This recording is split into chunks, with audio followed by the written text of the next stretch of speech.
Good afternoon. My name is Kimberly Paggett Willis, and I will facilitate today's professional development on domain-specific vocabulary and writing across the curriculum for 7th grade ELA students in a subject matter focused on Frederick Douglass and the reading of his narrative. And this is, of course, a literary nonfiction piece, and we're learning how students can incorporate domain-specific vocabulary and incorporate that into their written response. So, let's get started. Our learning targets for today, of course, these are 7th grade learning targets, specifically to help students understand a depth of knowledge when it comes to increasing rigor of learning for students, how we can incorporate domain-specific vocabulary as a systematic practice for review and deep learning, how we can use writing across the curriculum as an instructional practice to ensure student learning, and more than anything, the students will walk away with being able to cite several pieces of evidence of the text that we're using to support analysis of what the text says explicitly, and then also what is being inferred. So, in the beginning was the word. This is a phrase that you've heard, of course, but let's talk about what domain-specific vocabulary is. Domain-specific vocabulary are those words that relate to a specific content area. Well, there are words, and those words lead to building sentences, and words then help to develop those sentences into paragraphs. And then from there, you move from paragraphs to papers, and papers then, of course, lead into publishing.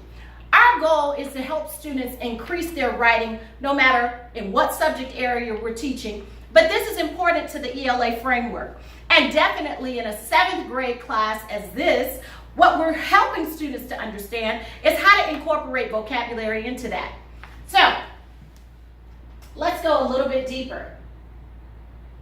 Getting to the root of the matter. Of course, root is important when it comes to what the root of the word is. But you may say, how about your cultural roots? In the narrative of Frederick Douglass, he uses a lot of vocabulary that is very unfamiliar to students. And so we're having to help students understand just how to use these words as they're decoding meaning and understanding what is being inferred. Oh, you have a question. I understand. If your students are not working at this level as yet, that's okay. You have to break the content down and scaffold the learning. Allow them to differentiate by taking words at a time and using those words to decode what the root is. And then from there, we build a word bank so that students can take those words from the word bank and develop it out. Well, one good way to do this is do what's called a word wall. As you're reading the text, you take the words from the reading and then you apply them to a word wall that the students can refer to. They can look at, they can discuss in pair share conversation, and then from there, together, they can write their written response out. There are a number of ways that you can do this, even if your students are not at the level.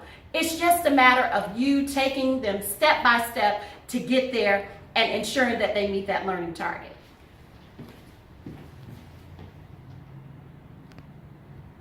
So, roots run deep now, don't they?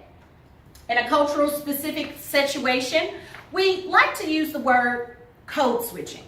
Code switching is something that we find our students often having to do. In the narrative of Frederick Douglass, this is often something that we're having to see students do as they read the text. Thank you.